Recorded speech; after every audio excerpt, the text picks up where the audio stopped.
ఆ కొండంత నమ్మకం పెట్టుకొని కోడలు ఇంటికి తీసుకొచ్చేద్దాం, దట్ ఈజ్ ఆనంద భైరవి చూపించేద్దాం అని చెప్పేసి అబ్బా చాలా అనుకొని ఉంటారు కదా.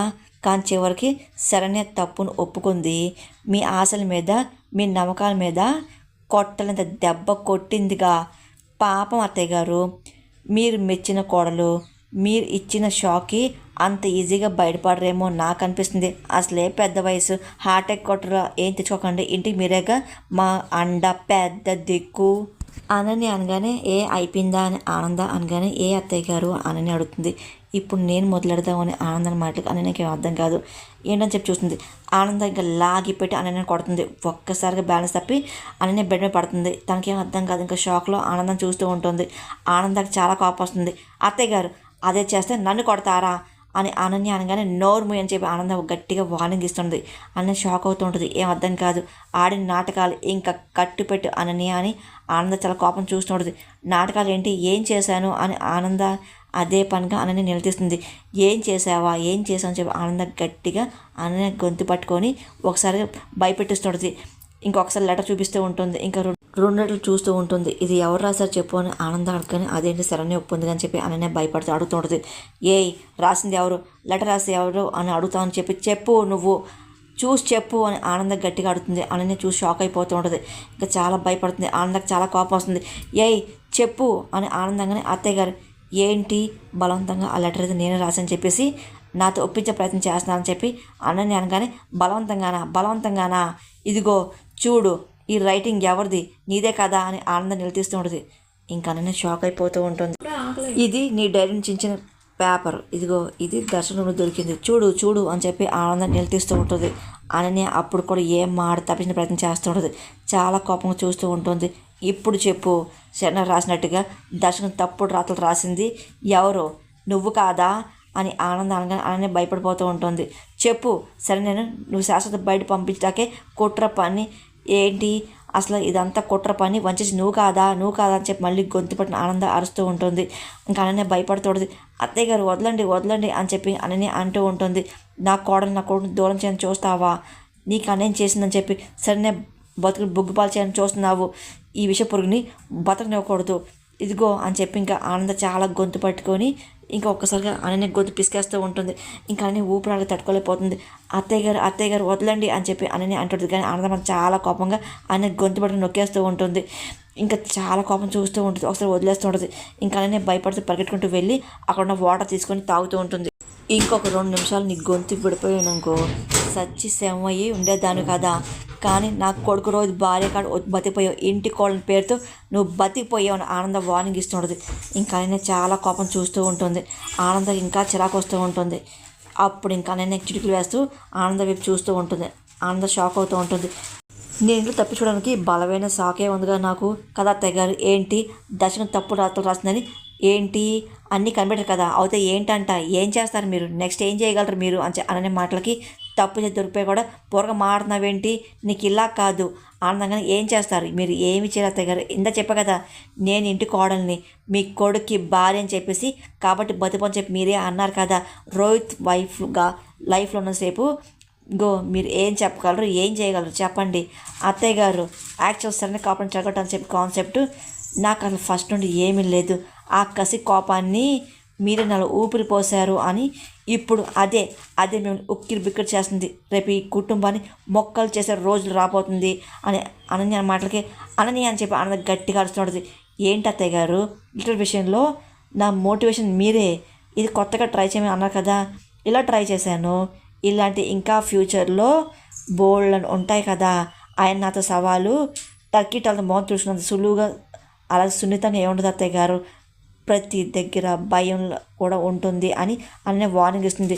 గెలిచాను ఏం చేస్తా అనుకుంటున్నావేమో, నేను ఏమి చేయాలనుకుంటున్నావు ఏంటి, చేయి ఏం చేసి చూసుకో, నీ చేతులతో మాటలు ఎంత భయపెట్టాలని చూసి సరే ఇదిగో నేను తగ్గను అని చెప్పి కోడలుగా ఈ గడుపులో అడుగుపెట్టాను, వీళ్ళు కొడుకుని అడుపెట్టుకొని చేస్తున్నాను, కుటుంబాన్ని రింగ్ మాస్టర్లా ఆడిస్తాను అని అనుకుంటున్నావేమో, ఇదిగో అది నీ తరం కాదు అని చెప్పి ఆనంద వార్నింగ్ ఇస్తుంది. కానీ ఆనంద నవ్వుతూ ఉంటుంది.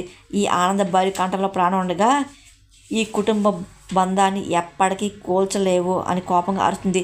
నువ్వు దూరం చేసినా నా కొడుకు కోడని ఎలా కలపాలో నీ అహాన్ని ఎలా వంచాలో నాకు బాగా తెలుసు. చూద్దాం నువ్వేం చేయగలవో నేనేం చేయగలను అని ఇంకా ఆనంద కోపం వానిగిస్తుంది. కానీ అని ఏం పరచుకోకుండా నవ్వుకుంటూ బయటకు వెళ్ళిపోతూ ఉంటుంది. అన్నయ్య తన రూమ్కి వెళ్ళి ఇంకా తన చెంపను చూసుకుంటూ ఉంటుంది. పదే పదే ఆనంద కొట్టింది గుర్తెచ్చుకుంటుంది. ఇంకా చాలా ఆశపడుతుంది. తన బొగ్గను చూసుకుంటూ ఉంటుంది. తెల్లగా ఉంటాను తెలిసి కూడా బొగ్గ ఎర్రపడలు కొట్టావు కదా, ఫ్లోలో తెలియలేదు కానీ ఇదిగో దెబ్బ గట్టిగా పడింది కదా ఆనంద భైరవి, నీ దెబ్బతో నా చెంప వాసింది కదా, కానీ నేను కొట్టబోయే దెబ్బతో ఇంటి పునాదులు కదులుతాయి కదా అని అనన్య అనుకుంటూ ఉంటుంది. ఏంటమ్మి అద్దంలో చూసుకొని ఓ నీ అందాన్ని మురిసిపోతున్నావు ఏంటి ఏంటి నీకు వచ్చింది కలే కదా, అప్పటి నీలాగే ఓ చాలా గొప్ప అందంగా ఉండేదాన్ని అర్చన అనగానే ఏంటి తర్వాత నేను కూడా నీలాగా అయిపోతాను ఏంటని చెప్పి అనన్య అనగానే చాలా అమ్మి ఇప్పుడు మాత్రం అందగతం కాదా ఏంటి అని కాంచన అంటూ ఏంటి నీ బొగ్గ ఏమైంది అని కాంచన అడుగుతుంది. సిగ్గుతో బొగ్గ ఎరిపెక్కిందిలే అమ్మ అని చెప్పి అనగానే సిగ్గుతో ఎరిపెక్కినట్లేదు ఏమైంది చెప్పు, బాగా వాసంటుంది ఏంటి ఏంటి చూడండి అని చెప్పి కాంచన అని షాక్ అవుతుంది. అసలు ఏమైంది అని చెప్పి కంగారు అడుగుతూ ఉంటుంది. అనన్య ఇంకా ఏం మాట్లాడిపోతూ ఉంటుంది. అదేంటి బొగ్గ వాచేలాగా ఎలా సిగ్గుపడ్డావు, అసలు ఏంటి ఏమైంది, అసలు గీతలేంటి, సిగ్గుతో పడిందా ఏంటి చెప్పు అని చెప్పి కాంచన అడుగుతూ ఉంటుంది. అప్పుడే ఆనంద అటువైపు వెళ్తుంటుంది. అదేంటి బొగ్గను చూస్తే ఎవరో లాగిపెట్టి గోమె కొట్టినట్టు అనిపిస్తుంది, అసలు ఏమైంది చెప్పు అని చెప్పి కాంచన అడుగుతుంది. అప్పుడు అని ఆనంద రావడం చూస్తూ ఉంటుంది. చాలా కోపం చూస్తుంది. ఏ చెప్పు ఎవరినని చెంప పాల్గొట్టారు ఏంటి, అసలు ఏమైంది అలాగున్నావు చెప్పు చెప్పు అని చెప్పి కాంచన. కానీ నాకు ఏమీ అవ్వలేదు, పళ్ళు చిగురు వాచి నొప్పుతో బొగ్గ వాచింది, నొప్పికొని చెప్పేసి చేయి పెట్టి నొక్కుంటుంటే వేరు మీద పడ్డాయి అంతే అనన్య మాటలకి ఆనందం విన్ అవుతూ ఉంటుంది. ఆయన నన్ను కొట్టే అంత ధైర్యం ఎవరు కొందలే అని అనన్య అనగానే ఈ ఆనంద భార్య కొంద కదా, ఈసారి కొడితే చెంప వాడడం కాదు నోట్లో పళ్ళే బయటకు వచ్చేస్తాయి ఆనంద అనుకుంటుంది. అమ్మి నువ్వేదో నా దగ్గర దాస్తున్నావు, అసలు ఏమైంది చెప్పు, ఆయన చిగురు వాసిందో లేకపోతే సిగ్గుతో వాసిందో కాదు, అసలు ఏమైందో చెప్పు అని చెప్పి కాంచన అడుగుతుంది. ఆనందం ఇంకా చూసుకుంటూ నవ్వుకుంటూ వెళ్ళిపోతుంది. అదంతా నన్ను గమనిస్తుంది. అమ్మ ఇంకా చాలు ఆపు అని చెప్పి చాలా గట్టిగా అరుస్తుంది. కాంచనకి అర్థం కాదు ఏంటి నొప్పి ఎక్కువగా ఉందా ఏంటి అడుగుతుంది. అవును ఈ ఆనంద భైరవి నన్ను కొట్టిన దెబ్బ అని అంటూ అనగానే కాంచన షాక్ అవుతుంది. ఇదిగో ఆవిడ మీద అరిచిన ప్రెస్టేషన్ ఇప్పటి వరకు ఇదిగో నొప్పి లేనట్టు కంట్రోల్గా ఉన్నాను అని అనగానే అసలు నిన్నెందుకు కొట్టింది తను, అసలు ఏమైందని కాంచన కానీ ఏమైందా అని చెప్పి అని జరిగిన మొత్తం అంతా చెప్తూ ఉంటుంది. ఇంకా కాంచన షాక్ అవుతూ ఉంటుంది. అమ్మి ఆవిడతో మాట్లాడేటప్పుడు చేతికి అందేలా ఉండకు కొంచెం జాగ్రత్తగా ఉండు అని కాంచగానే అమ్మ ఆవిడ ముందు భయపడ్డా కాదు నేను ఇంట్లో అడుగుపెట్టింది అని అనగానే ఏంటి రోజు ఇలాగ చెంపదోకలు తింటావు ఏంటి అని కాంచన పట్ల అన్నకి ఇంకా కోపం వస్తుంటుంది. చాలా కోపం చూస్తుంది. అంటే నా కూతురికి ఈ మాటలు జాగ్రత్త చెప్పకూడదు ఏంటని కాంచగానే ఆవిడ దెబ్బకి దెబ్బ తీసే వరకు నేను ఊరుకోను, ఈ దెబ్బకి 100 రెట్లు చావు దెబ్బ తీస్తాను కదా అని చెప్పి అని ఆశపడుతూ ఉంటుంది. ఇంకా కాంచన అప్సెట్ అవుతూ ఉంటుంది. ఆనంద ఫోన్ వస్తుంది. ఇంకా ఫోన్ చేసి మాట్లాడుతుంది. అంటే నేనని చెప్పి పందులా చెప్తూ ఉంటారు ఏంటని చెప్పి ఆనంద అనగానే అంటే రేపండి శ్రీరామనవమి ఉత్సవాలు ప్రారంభమవుతాయి కదా, అలాగే ప్రతి ఏడు కూడా మీరు చేస్తారు కదా, అందుకే ఆలయ కమిటీ ద్వారా నేను మీకు కాల్ చేసి చెప్తున్నాను చెప్పి పంతులు అంతా చెప్తూ ఉంటారు. ఇంకా ఆనంద సంవత్సరం పడుతుంది. అవును అలాగా తప్పకుండా ఉత్సవ ఏర్పాటు ఘనంగా చేయండి, మా మేనేజర్ టచ్లోకి వస్తారని చెప్పి ఆనందంగా సరే అని చెప్పి పంతులు ఫోన్ పెట్టేస్తుంటారు. ఈలోగా ఏమండి అక్క బావగారు ఇంట్లో అందరిని పిలుస్తుంది. అప్పుడే ఇంకా రోహిత్ అనన్య అలాగే ఒక పక్క రాజేశ్వర కోటేశ్వర లీలావతి వస్తూ ఉంటారు. ఇంకా ఆనంద చూస్తూ ఉంటుంది. ఇంకా రాగానే శ్రీరామనవమి ఉత్సవాలు వస్తున్నాయి కదా, నా చేతి మీద కాకుండా కొత్త దంపతులైన అబ్బాయి కాళ్ళ మీద జరిపని చెప్పి నేను అనుకోనని చెప్పేసి ఆనందం మాటలు కుటుంబ సభ్యులందరూ సంతోషపడుతూ ఉంటారు. అననేమో తను రోహిత్ కలిసి చేస్తారని చెప్పేసి అనుకుంటుంది. ఇంటి పెద్ద కోడలు కూడా మాకు ఈ బాధ్యత అప్పగిస్తారు కదా, చాలా సంతోషంగా ఉంది అని చెప్పి అనని అంటుంది. నేను అబ్బాయి కోళ్ళు అంది దర్శన్ సరణ గురించి అని ఆనందం మాటలకి ఒకసారి లీలావతి కూడా రాజేశ్వరు ఇంకా షాక్లో చూస్తూ ఉంటారు. వాదిలో జంటగా శ్రీరామనవమిగా చెయ్యాలి అని ఆనందంగానే అదేంటి ఆనందం నేను నిర్ణయం చెప్పేసి దర్శనం అవమంచి కుటుంబం కాదని శరణని పూజలో కూర్చోబెట్టడం ఏంటి అని చెప్పి లీలావతాను. కానీ శరణ నా చెల్లెనే గౌరవం మన కుటుంబం కాబట్టి నేను విషయంలో మన కుటుంబం తరపున నిలబడుతున్నా అని చెప్పి ఆనంద మాటలకి ఆనంద చూస్తుంది.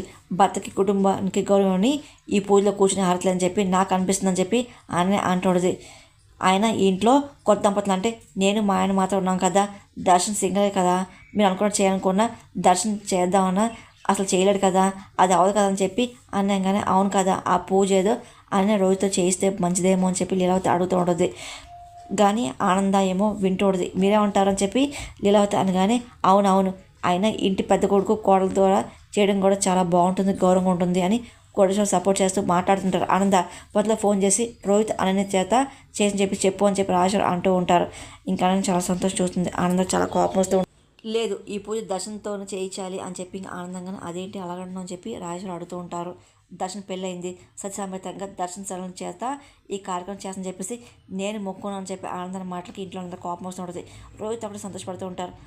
ఇలాగేం కాదు, రోహిత్ అనన్య చేత చేయించాలని ఉద్దేశం నాకేం లేదు అని చెప్పి ఆనందన మాటలకి అత్తయ్య గారు మీరు ఒప్పుకోవడం చేయడానికి కూడా అంతా బాగుంది, ఏ మంటలో సరైన లేదు అని చెప్పి ఇక మీ మొక్కిన విధంగా పూజ ఎలా చేయిస్తారు అని అన్నీ డౌట్ పడుతుంది. ఆనంద నువ్వు స్వయంగా వెళ్ళి మాట్లాడితే సరైన ఇంటికి రాలేదు కదా, అటువంటిది సీతారాముల కళ్యాణానికి దర్శనంతో కలిసి పూజ ఎలా కూర్చుంది అనుకుంటున్నావు, అసలు జరిగే పనేనా అని చెప్పి రాశి అడుగుతూ ఉంటారు. దేవుడు తలుచుకుంటే ఏమన్నా జరుగుతుంది కదండి. శరణ్య అలాగే దర్శన్ దంపతులు కలిసి సీతారామ కళ్యాణాన్ని కలిసి ఘనంగా చేస్తారు. ఆనంద్ అన్న మాటలకి ఇంట్లో ఎవరికి నచ్చదు, కోపంగా